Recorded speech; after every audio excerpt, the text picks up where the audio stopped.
За, минутыг нэг мөр нэг сонгохгүйгээр 6 минутаар өгчөрөө. 5 минутаар.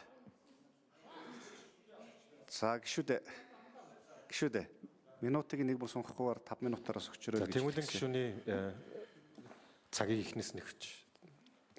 За, тэгээ би энэ дээр яг гол илэрхийлээд байгаа асуудал маань бол яг Дубангэрийн асуудал маань бас өөрөө яг яаж үүссэн юм бэ? Ямар өрнөлөө сөрөг үр дагаврыг бий болгосон бэ гэдэг асуудыг бас хэлхийн тулд тодорхой түүхэн асуудыг бас хэлэхээс аргагүй байх. За, энэ өөрөө анхын Дубангэрэ буюу Rio Tinto компани эд эрхийг хамгаалсан хөрөнгө оруулалт болоод хувь нийтийн гэрээний шинэ хувилбар бол үндсэндээ бол одоо юу гэдгээс анх санамж гэдэг нэрийн дор гарч ирсэн.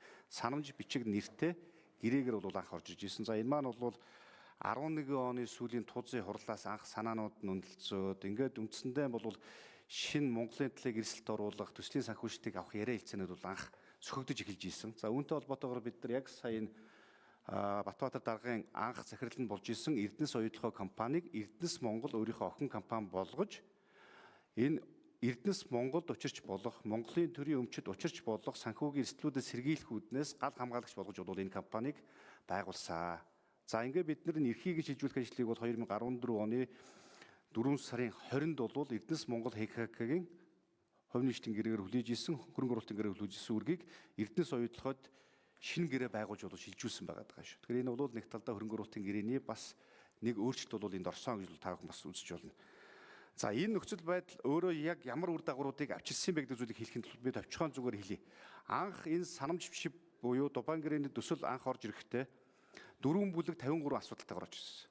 Бүлэглээд аваад үзэх юм бол энэ дотор бол ерөнхий зүйл залтын 3 залт байгаа. Барилга бүтээн байгуулалттай холбоотой 21 залт байгаа. Барилга бүтээн байгуулалт нь бол 1-р үе шат болоод техник эдийн засгийн зардлын өсөлтийг баталгаажуулах 6 залт тэр дотор байгаа. 2-р үе шат болоод техник эдийн засгийн үндслээ зардлаа нэмэгдүүлж байгаа. Энэ асуудлуудаа баталгаажуулж байгаа 12 залт байсан. За, менежментийн төлбөрийг шинээр авахар баталгаажуулж өгсөн 2 залт. За, яг батлагдсан гэрээн дээр бас ороогүй боловч тухайн хилцээний магадгүй хасагдсан байх. BHP-гийн 2% роялтитэй холбоотой 1 залт орж ирсэн байсан. За, төслийн санхүүжилт буюу project financing авахтай холбоотой 16 залт орж ирсэн. Хөрөнгө оруулалтын гэрээнүүдээр огт байдаггүй зохицуултууд, залтууд, харилцаанууд орж ирсэн. Энэ бол төслийн санхүүжилтийн холбоо харилцаатай 14, менежментийн үйлчлэгийн гэрээтэй холбоотой 1, барьцаа баталгаатай холбоотой 1, ингээ бусад асуудлаар 5 гэсэн асуудал байна.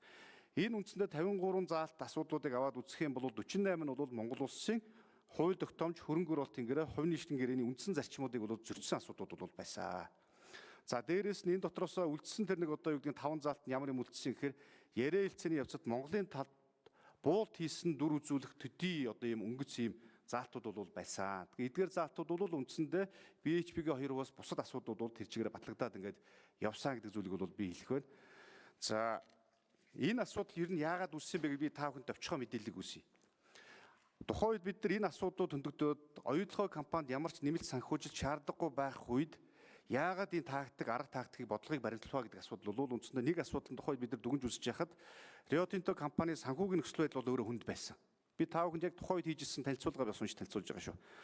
14 оны жил хагасын байдлаар бол хугацаатай бондын болон банкны зээлийнх нь хэмжээ 25.7 тэрбум долларт хүрсэн байсан.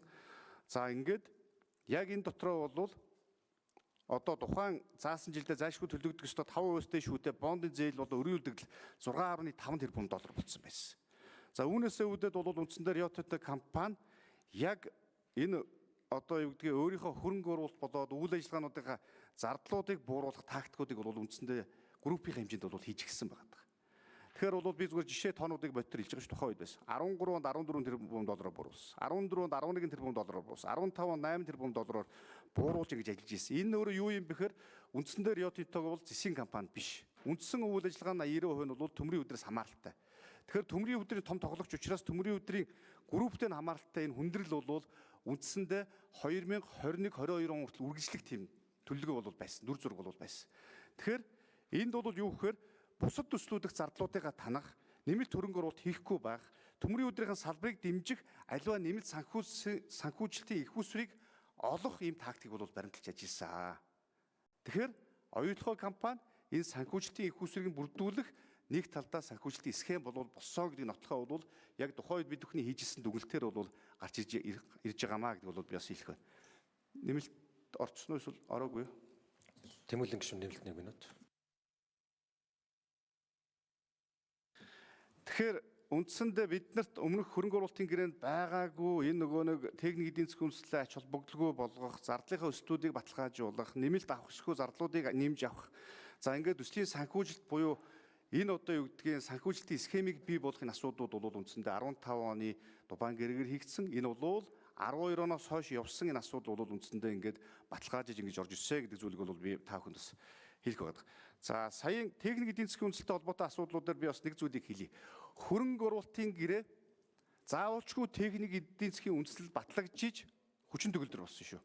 Бид нар яагаад энэ хөрөнгө оруулалтын гэрээг хүчин төгөлдөр болгуулахгүй 2010 оны 3 сарын 31 хүртэл 6 сарын октябр нөхцөлд буюу кондишн президент тавьсан бэ гэхээр энэ бол сая суур гэрийн даалгаврууд нь хийгдээгүй байсан учраас техник эдийн засгийн үндэслэлээ оруулж ирэх гэдэг шаардлагыг тавиад ингээ эцсийн тооцоолыг нь оруулж ир яриа эцсийн үр дүнг баталгаажуул гэдэг асуудлыг тавьсан. Энэ маань 2010 оны 3 сарын 25-ны өдрийн эрс байдлын мэргэжлийн зөвлөлийн хуралдаанаар батлагдсан болов байгаа.